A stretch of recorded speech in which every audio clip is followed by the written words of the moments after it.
Hello again, everyone. Melth here with the next mission of the Blue Moon campaign. I usually love this mission, but I've kind of been dreading it this time, because I wasn't even sure it would be possible to complete it with my new self-imposed challenge of getting 0 casualties while maintaining my original goals of not skipping any missions and getting 300 points in every mission. I haven't seen or heard of anybody else doing this mission with those challenges, and in fact one YouTuber that I came across said it was impossible to get no casualties regardless of points. So going into this I wasn't even sure it was possible. But I thought long and hard and came up with this strategy which tackles things fairly creatively, I think. So, a lot of things begin similarly to the normal campaign version of it. I'll advance the infantry, I guess I'll do some captures, it really does not matter. I just want people out of the way. The important thing is to move forward the rocket, the artillery, the MD tank. Even this tank barely matters, the anti-airs are probably more important, but I mean, they're not in each other's way right now. And just stay out of Andy's way. So, on normal mode, I tended to have Andy have one guy come over here and help break the pipe, while most people went over here to the left side, and then flanked Flak as he got stuck in the middle here, and then hit him from both sides. That worked pretty well there. And it would work well here too. The trouble is, though, down here, you have 3 anti-airs. Flak has 4 bombers and 4 copters. It is impossible to take no casualties there, unless you're able to intervene super fast with Andy's forces and get that fighter in on the action. So that's kind of what the taking clock is. I have like 4 turns, essentially, to get the fighter in here. Maybe, 3 or 4 turns, something like that. One thing I thought about doing was, if you do a kind of a great retreat of everybody out of the middle here, and make Flak pull all his forces over here down the middle, you might be able to do a no-casualty 300-point run there, maybe, cutting it close. I haven't tried that yet, but it could work potentially. So, down here, advancing these guys is mostly pointless. They will be forced to retreat by the oncoming bombers, pretty much no matter what, but... oh well, I'll advance them for now. Advance the anti-airs. And down here in the middle, what I've found is it doesn't really matter much what you do here. Flak's formations, every time I restart, he does different things. It doesn't matter too much, but there always is a nuisance going on where they're always covered by at least 1 rocket, and they're also always blocking a spot that I want to move my rocket into next turn. So, it's always something to deal with. What it is varies each time. Okay, so that should be fine. I guess I will not even bother unloading, just have the APCs stay out of the way down here. Something like that. Okay, now over to Andy. So with Andy, it's all about the bombers, basically. So I'll get a free hit on this recon here. That's a nice start. I thought there were a lot of creative ideas about ways to try to get this impossible task to work, like letting that recon go free and having it attack your rocket on purpose to charge your power gauge faster. But unlike the normal mode, the timing of that isn't terribly helpful. I've tried or thought through a whole lot of counterintuitive things, though, to try to make this work. Alright, bombers, keep on crowding in. If this fighter is here, that is sufficient. I want this rocket to be able to advance into that city, so try to leave that city clear, I think. Put nobody on top of it. Where does that want to go? He kind of wants to go there, too. Real estate is pretty valuable in here. I mean, one of these copters will just be fending off the Neo tank anyway, so who cares where it goes. Alright, what will Flak do?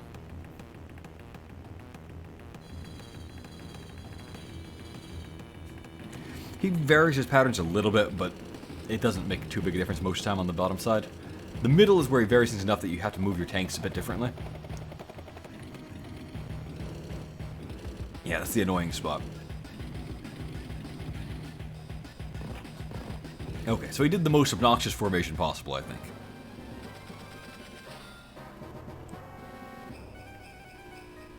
Okay, we know how to win this mission already, great. So... let's see. Here's the trouble. I need this rocket to either stand here or there next turn. Because I must have it help shoot this pipe. Nothing else will do. But the tank, of course, is standing next to this spot, so I need to kill the tank. But killing the tank requires attack from 2 sides. The south side is blocked. I can't do that. This side is under rocket range. I can technically do it, but I sure shouldn't do that. So what I'm kind of stuck with is a situation where I actually need to deliberately put the rocket right next to that tank and just take a hit on it. I will soften that tank up so it can't kill me, but I ultimately need to do that. One thing at a time, though. I also, I think, must have someone attack this pipe. So I'll go up and do that, which I know puts me in rocket range. Normally I'd pull that battlecopter back and have the bomber do it, but I found this to be better overall. So, attack with that mini tank, and now I need to think about what to do next. I think what I'm going to do is... maybe this tank attack that anti-air. Maybe I'll kill it, maybe I won't. I'll do heavy damage regardless. Then next, I need to have actually my, I think, 2 tanks finish off this tank. I'll have this tank attack from the east side so that my tank will be damaged but not heavily and will not be in rocket range. Whereas the fresh tank will be in rocket range. So they're both guaranteed to survive. This is a guaranteed kill because his plane's defense bonus will be reduced, so now we'll do at least 51% damage, so it's guaranteed to work. There we go. So that takes care of that guy, which frees up now spots where I can attack the anti-air from the north. And note, by the way, I mentioned that the rocket shooting at the tank. That is what I've always noticed will happen. For some reason, his rocket will prefer shooting your tank over your MD tank. I don't know why, but it's a usable little fact, I guess. Now, I could advance the rocket this way or that way. I think I'll do this way. It doesn't make a big difference, but it keeps me a little bit more flexible for next turn.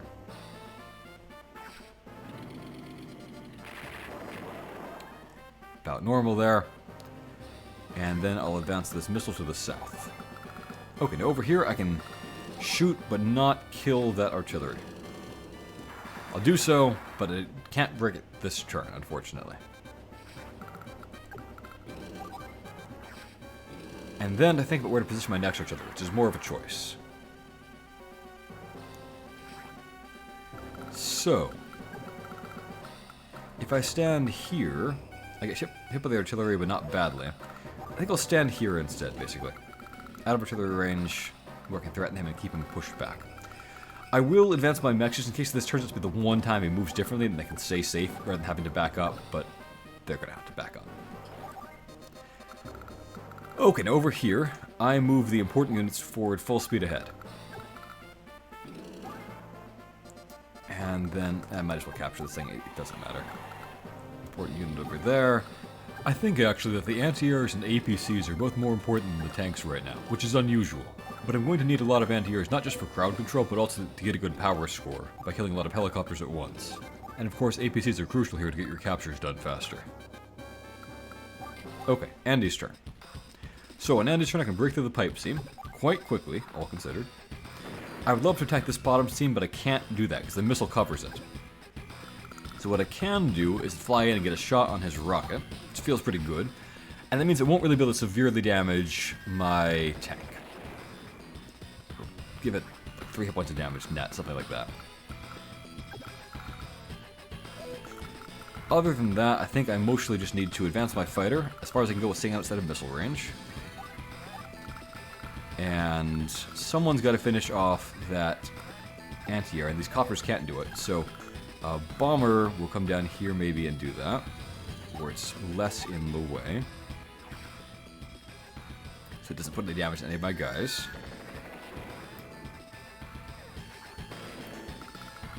And what's the furthest I can go while being outside of missile range? Something like this, I think.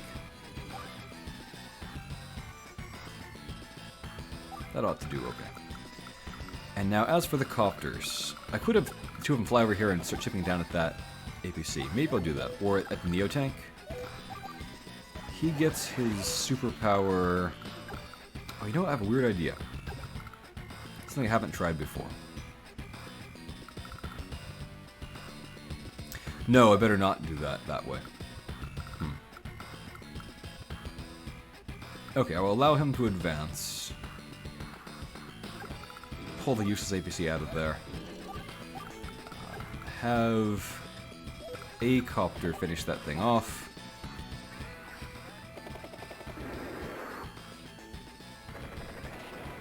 And let's see. The rocket could now move over here, which is a good spot. Maybe we're going to keep that spot open. Tank drives over there. I wonder what would happen if I had the battlecopter attack from over here and had the artillery standing there behind it. Probably the Neo tank would walk up into that forest and attack me from there, right? Probably. It is an interesting question. I think I will actually do the attack, just so this thing is easier to kill off on a future turn and is blocked from interfering with me for this turn.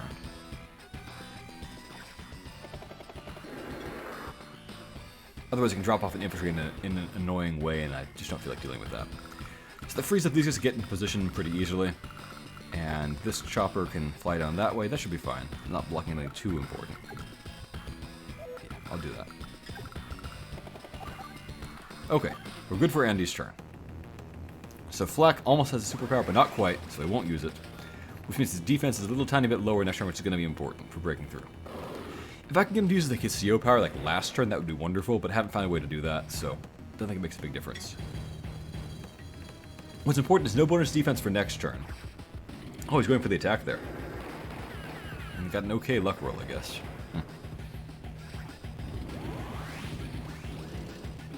No bonus defense is important, and also that he gets as few chances to use his superpower to break through your guys with his luck damage. That's also important. He's being stupidly aggressive with his copters over there. Classic Flak, I guess. Expected damage on that rocket. It sucks to have a tank hit your rocket, but it was necessary. That rocket is only good for one thing, just breaking that pipe chain. After that, it's pretty worthless in my experience. Maybe it'll be different this time, we'll see. Okay, we're getting to the point where I will soon need to have at least a little bit of luck. So I can guarantee kill that rocket, that's not the problem.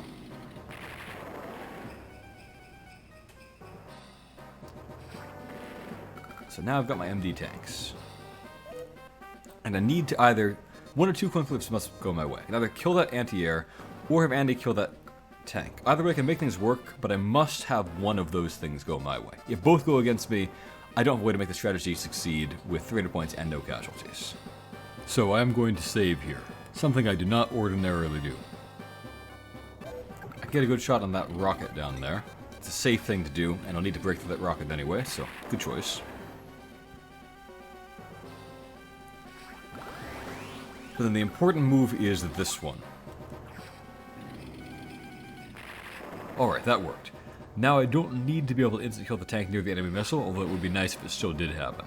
The important thing is I can now have a bomber fly north of this MD tank and protect it. With his superpower, Flak could pretty easily double attack and kill this MD tank, but against the bomber, he has very low odds of instant killing it with his weak anti-airs. Next up, I need to take out the pipe, and my rocket has just enough firepower to do so even after taking this bit of damage, so quite well calculated there. Then, although it seems wasteful, the MD tank has to be the one to finish off that 1 HP artillery. Because I can't hit all these bombers, it's impossible. His copter's screening for them too well. And I can't have Andy either break the pipe or kill the anti-air because that will leave him in missile range. It feels awful, but there's basically no way to block all of Flak's bombers right now.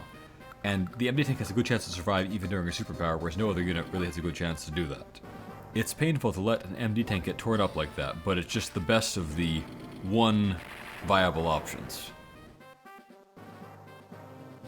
Okay, so then over here, I break through that wall, freeing up Andy to do an attack. Coordinating the two teams so they can work together instead of blocking each other is not easy on this mission.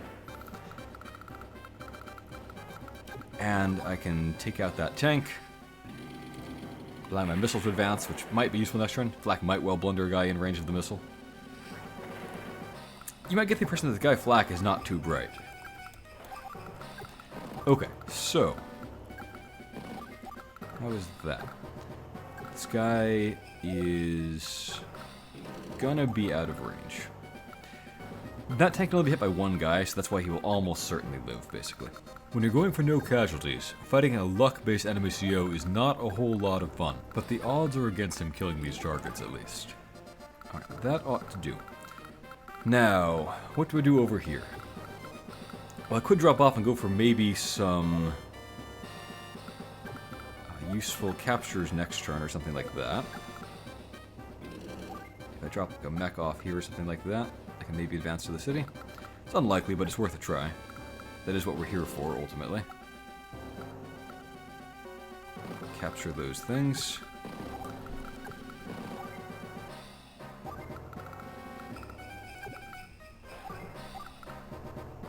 Advance. Advance. quite a large proportion of my seemingly big army here are totally useless on this mission, or almost totally useless. This could be useful for helping kill off a bunch of coppers next turn. The other big consideration is power, actually. Flak has a humongous army, and the thing is, he's going to build enough units before we win this, because he builds one per turn to get 50 units, so you must kill 6 units in one turn with Olaf's army in particular. Andy is not helpful for this purpose. It must be Olaf. So you need to find a way to kill 6 guys in one turn, which is easier if you can get a whole bunch of battlecopter kills all at once or something like that. Thank goodness for fighters' insane attack range. So because I was able to kill that anti-air, I don't need to instant kill this tank. I just need one of these coin flips basically to go my way. Well, that's interesting. I can't take full advantage of that.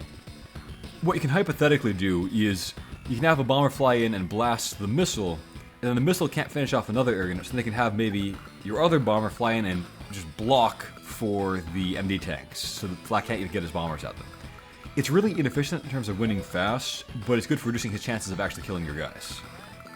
In this case, I think I need to defend my northern MD tank instead, but I can at least attack this missile. If I knew on Olaf's turn how that luck roll would go, I could really plan a lot better, but of course that's not the way the game works. So I tried not to plan around that luck roll, it just happened to go my way, but therefore I'm not in a position to really fully capitalize because I wasn't counting on it. Anyway, I might as well take this shot. He has bad odds of being able to have an anti-air kill a bomber. And then that gives Andy a perfect chance to repair it back up with hyper upgrade, and then we're golden.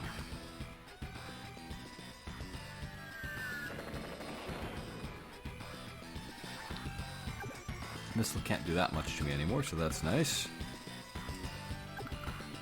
Yeah, I think if I had the bomber attack first from up here, and then followed it up with a copter, that in that case he would have his anti-air go for my bomber, which it probably can't kill.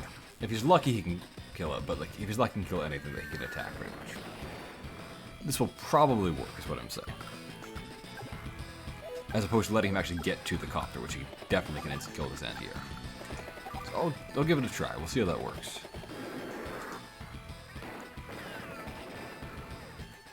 Maybe it'll try to stay in repair mode in that city or something.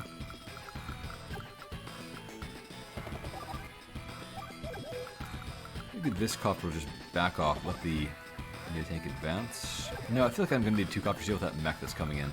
So it doesn't threaten my the wall next turn. Now he got very lucky though, didn't he?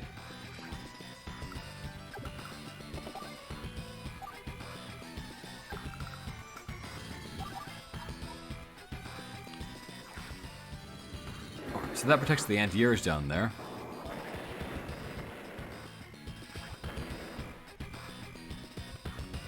Alright, so this is the part where it does just come down to luck, basically. If Flak gets lucky, that's game over. I'm going to just turn off the animations so I can get through it faster, and we'll just see how it goes.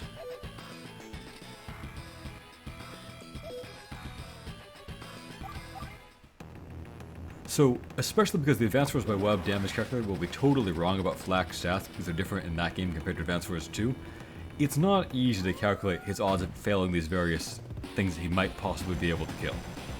First of all, because he moves his units in the wrong order, he's likely to block himself, but that's hard to predict when he's joining units up.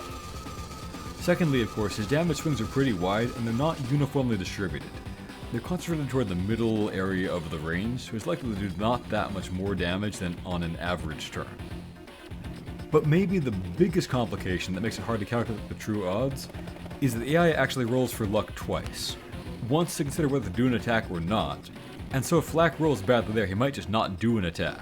And then if he does the attack, he has to roll his actual luck. So the odds of this working out for me were pretty good, but hard to calculate. Alright, so that was day 3. Alright. So I'll use my superpower.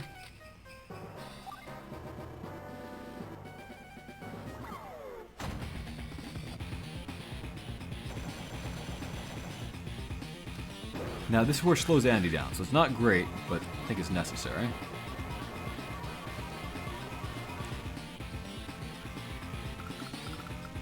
Now, I would love it if I could break through that tank so that... no, that can't possibly work. Okay. Alright, is there another way to do things? Suppose I break through that and that. It's the only way to do it. Yeah, I think there's just no way. So I will do this and then hope that I can maybe break through that tank. Nice, okay. Well, in that case, maybe I'll do this attack. And I'll suck this capture to distract his rocket. Then over here, I can break through that bomber. And then I can...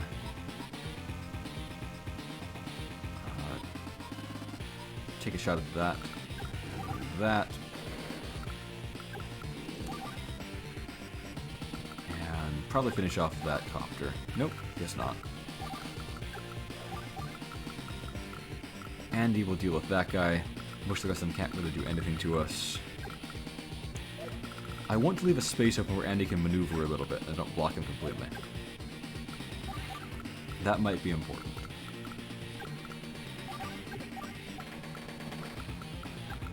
The infantry position is definitely important. I think next turn I want to be able to drive this guy into that force, so somewhere out of the hereabouts should be fine. Just out of the way.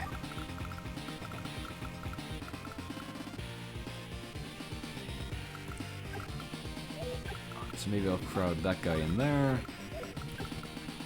Back you up. Crowd you in there. Leaves Andy a little bit of room to maneuver, so that should be sufficient, I think. Andy does his super. Constrained by the snow, but still should be pretty good.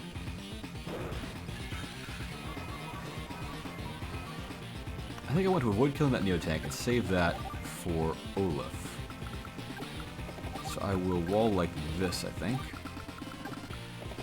Over here I can maneuver around a bit, and if I leave a gap, it leaves some much needed room to move other units in and out and so forth, so I should do that.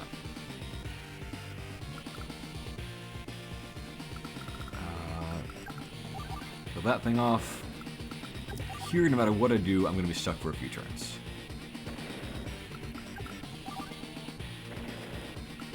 Okay, so I'll just walk that guy right next to me and block him. I can't do anything about that.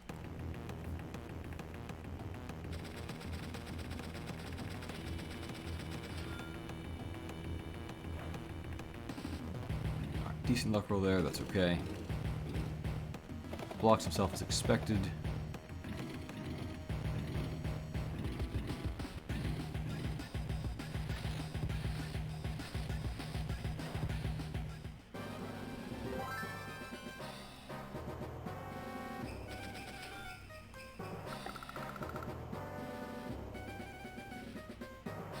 So the next thing on the agenda is to get enough kills to actually get a good power score. That's a guaranteed kill, isn't it? I like guaranteed kills. Okay. So I get one guaranteed kill there. I can get 3 guaranteed kills down here, so that's 4 total so far. I can kill that thing, and I can kill that thing, so I should be able to do it. Alright, so I'm going for it. This is a good power turn score.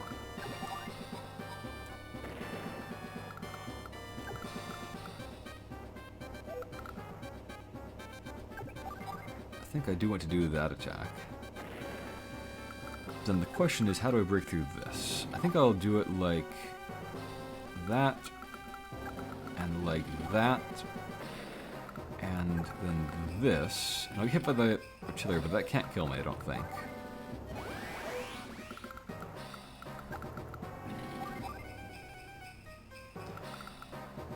And then I can continue that capture. Then down here, I think, yeah, I'm going to be stuck a little bit longer. Again, it's not ideal, but I think there's... This rocket doesn't matter, let's just make way. The mechs are all that are going to be important. So we kill everything. This rocket over here will probably never matter again. the front moves too fast.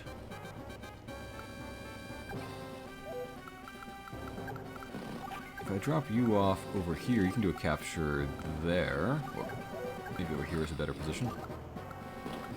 And you can start a capture up here next or something like that. This guy will be slowed down by the rocket chipping at him, but that isn't really the limiting factor, so that should be okay.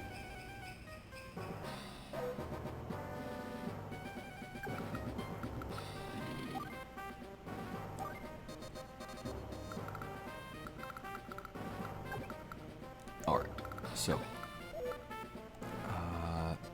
end that turn. And then we break through there and there. And I want to take out that missile, but I think I'd actually better not. If I do, then this rocket is free to do another shot at me, and I don't want that. So I think I had better take out the rocket instead. Tempting though it is. And other than that, I think I should just clear out of here and let Olaf do his job. And bottleneck these guys. And we're basically home free here, I think. As long as I can get the captures done in time and avoid that rocket interfering with me.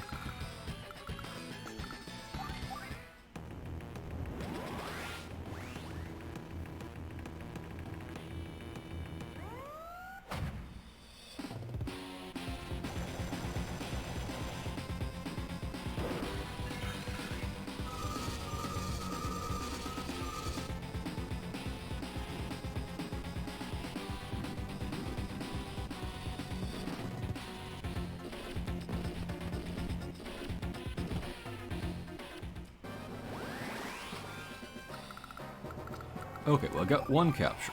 I can start on a second capture, or I could let him do it. He'll capture it in 3, which isn't, like, horrible. It's not great, but could be a whole lot worse.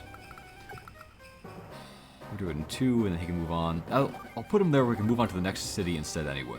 That's probably the most efficient thing. And you drop over there. I can actually do something with that rocket. Not terribly important, but something, which is more than I expected. This guy's not going to be very useful this turn. So I guess I'll drop this guy off and keep advancing.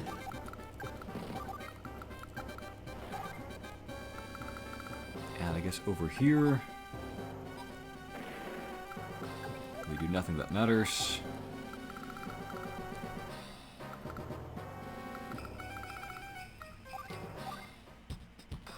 Okay, over to the boy wonder, Andy. Down goes the missile. If I stand here, is that beneficial, or...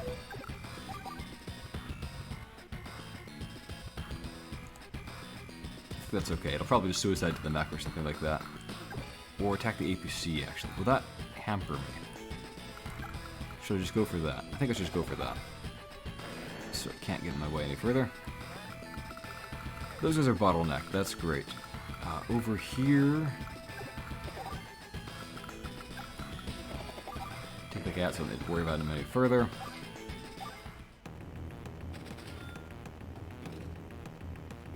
I probably should have moved out of the way of that, but it's okay.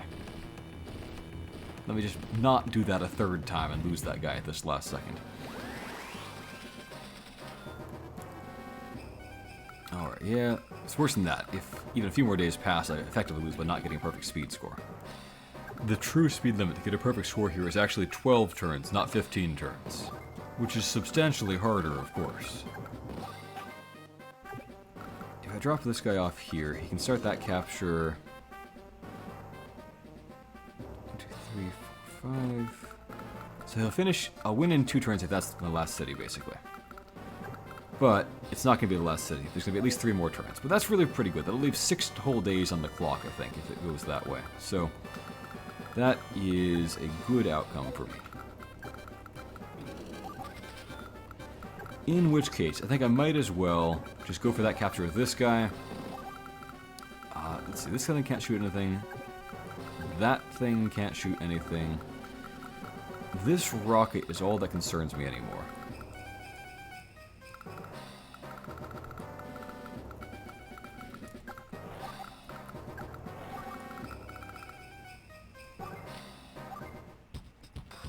Okay, so clear out of the way, Andy.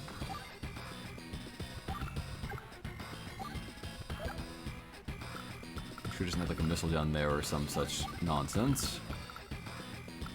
Is that a mountain? That's a mountain. Okay, so if I stand this guy over here, blocking those guys, and move in another plane, I can block the rocket for a turn, and just be a nuisance, and keep him bottled up even longer.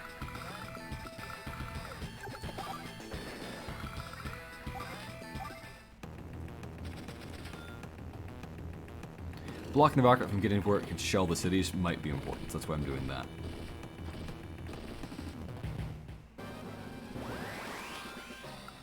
Okay, so we get that capture, we'll finish it eventually. Finish that thing off.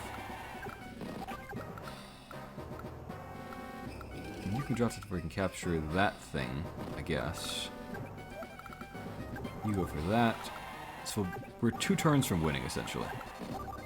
Winning with 6 whole days on the clock.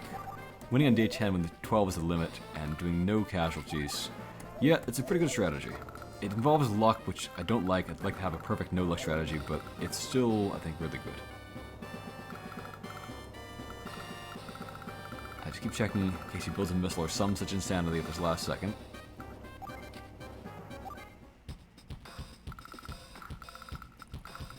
And bottled up again. You've got 32 fuel. You're going to be fine. You're going to be fine. Can't do anything over there. You're going to be fine. Okay.